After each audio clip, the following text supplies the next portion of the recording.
Greetings nobles to a little video series we like to call Director's Choice, a bunch of personal gaming top 10s, from the director of Tantalus.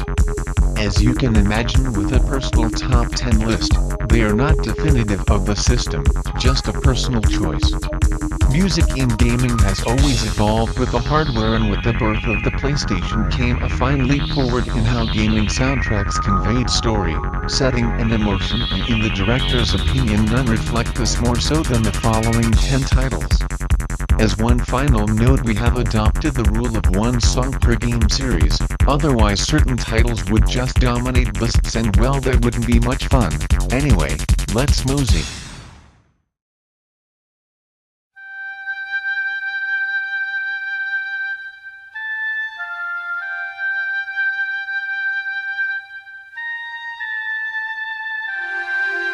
Ah, would you listen to that grinder? For a game with such a sparse soundtrack, it knocks us out with a home run right from the title screen. In just a few minutes we already know we have a grand and hallowed adventure ahead of us. Even when playing this for the first time at age 9, it blew our director's tiny mind, and for that alone it sits in the 10 slot.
This goddamn game.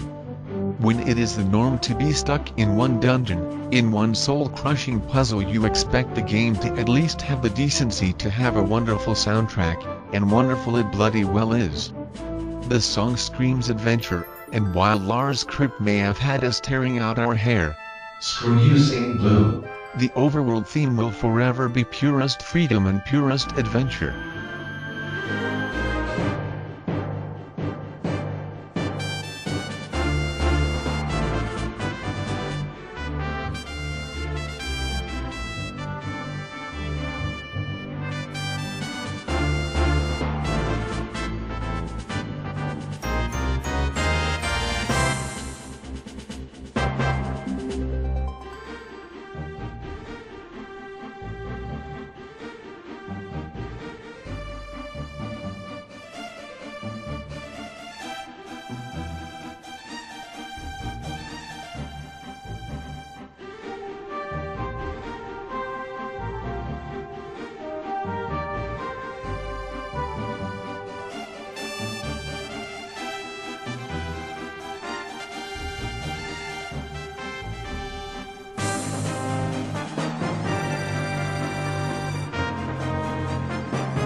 When the director was a kid, he played a lot of horror games and read a lot of scary books.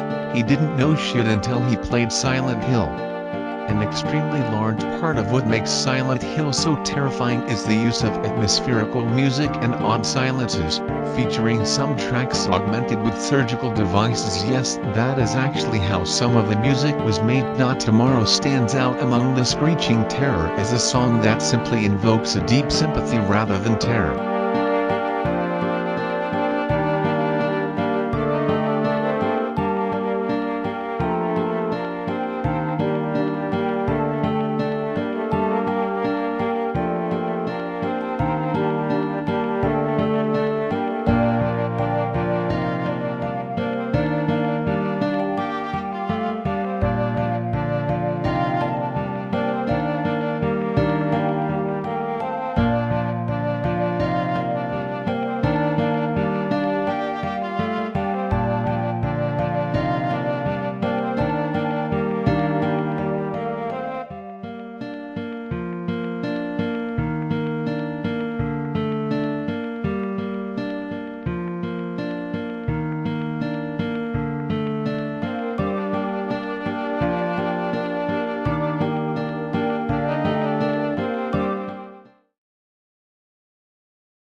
Tekken 2, how you filled our weekends with ass-kicking fun, slapping a velociraptor in the tits and decimating Postman Jack with a furious kick to the groin. Among the popping 90s soundtrack in Tekken 2, it's Michelle's theme that rules the roost, even inspiring one of the greatest remixes to ever grace the Tantalus Work playlist.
This one screams poor life choices. No matter the scene this tune plays, it always feels like Snake has been an ass and made whatever sad thing that's happening, happen. Despite the melancholy this track inspires, it's one so wonderful that it even returns in Metal Gear Solid 4, even now bringing about that feeling of helplessness, unable to change the course of the story.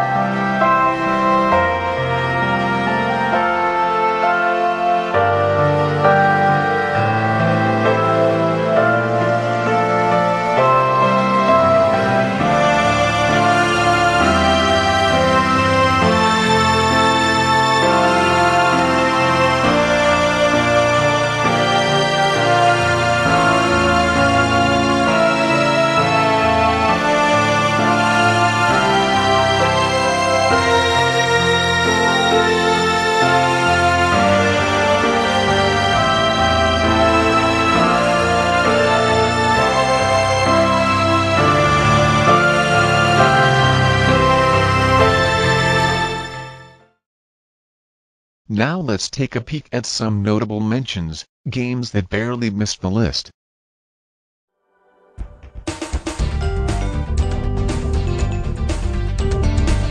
After the smashing success of Spyro 1, Insomniac Games needed to make Spyro 2 better in every way from the get-go, music included, and they slam-dunked it with glimmer. Punchy, tuneful and very memorable, this one barely missed the list despite being a staple of Nickelodeon sampling of the 90s.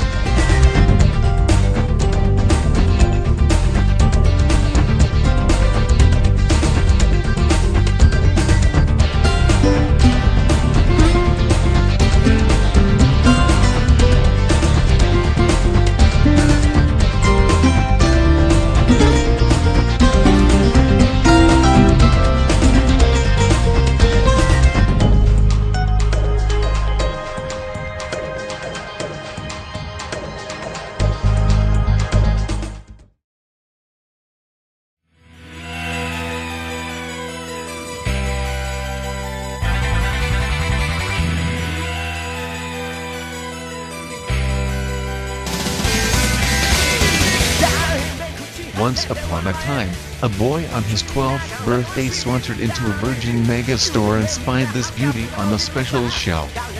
It may be a typical anime theme of the time, but this song punched its way into getting many of us excited for this forgotten gem of a fighting game.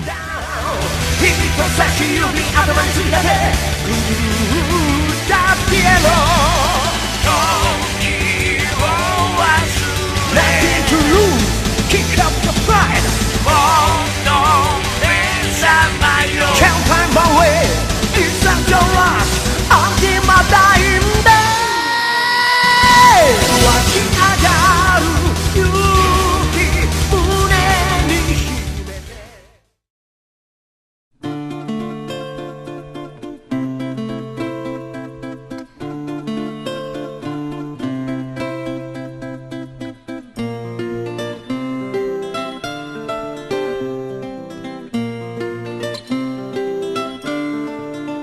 Another franchise lost to the annals of time, Into the Wilderness holds a special place for many of Wild Arms' die-hard fans, like an old friend, gone away but always in our hearts.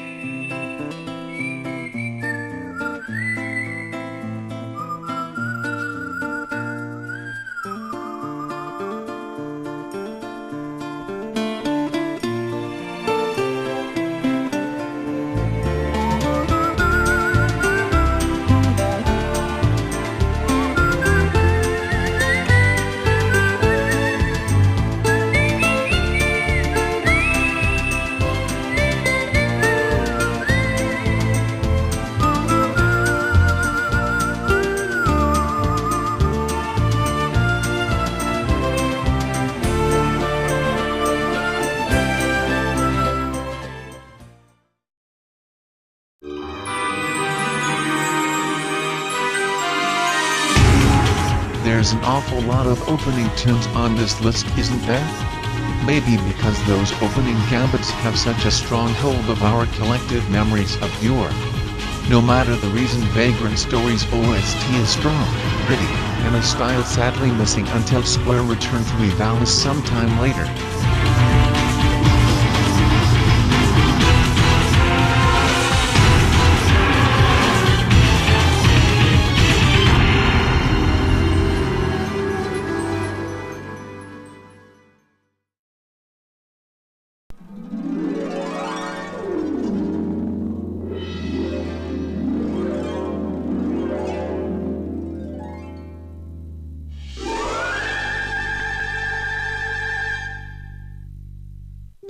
Once Upon a Time.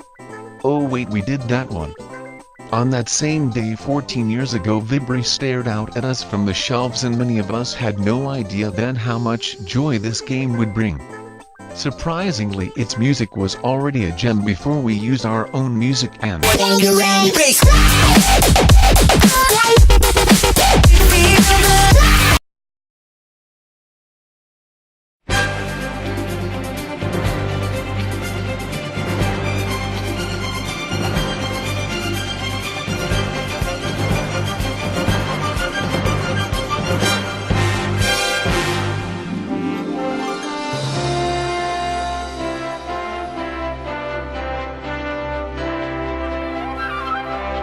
now we really get down to it. A rare gem, Grandia stood high with the many RPG titles of its time and delivered one of the greatest adventures on the console. The music would serve as a constant and wonderful companion that didn't stop when the adventure ended but carry on with us, reminding us to always find adventure in life wherever we can.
ever there was a song that inspired the need to escape, it was this one. Appearing after a struggle through ambient and relatively peaceful areas, this tune screams, run, survive, at all costs.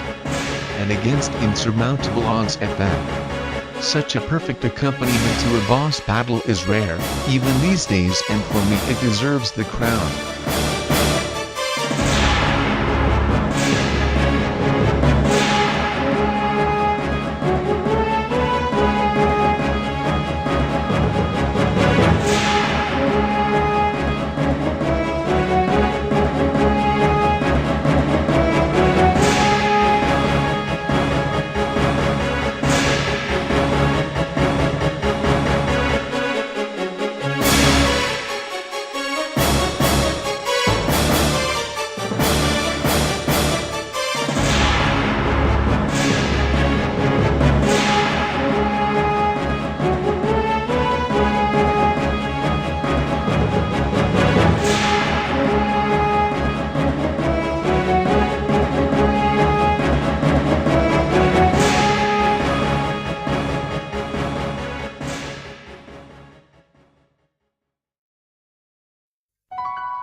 We're not crying. We could honestly leave this segment right there, but it deserves more. Serving as a fitting and devastating bookend to the cutesy and utterly upsetting gem that is Konoha, Song of Rebirth is one tune many PlayStation gamers can never leave behind.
In writing this list, these last two entries were a struggle, as both have been the perfect tune to the director in many ways, but for sentimental reasons this tune achieves the number 2 spot. Suikoden 2 is a tale of war, struggle and eventual rebirth, and the opening song is all this in a 3-minute lump of love, worthy of some of the world's finest orchestras.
What's this? Final Fantasy 9. No 7. That's right, it is a personal list after all, and the rule is one game per series, so this pips the post among its peers. There are many reasons for us that this song is amazing. Just like Suikoden 2, the themes of the game are almost told in their entirety with this one tune. It captures the game perfectly, and for that it is the perfect closer for Final Fantasy in its PS1 years. Couple that with Tantalus' performance of I Want to Be Your Canary, in which this played as we took our bows. Ample reason to make this our personal number one.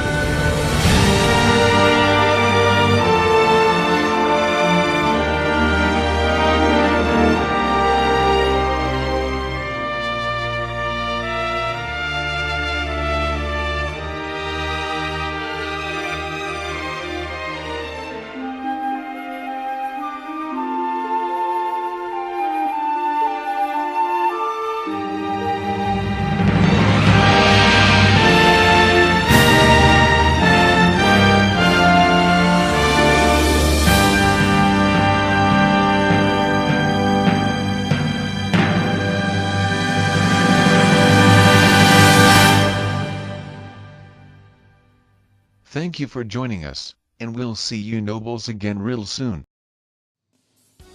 Too bad. You blew it. Better luck next time. Game over.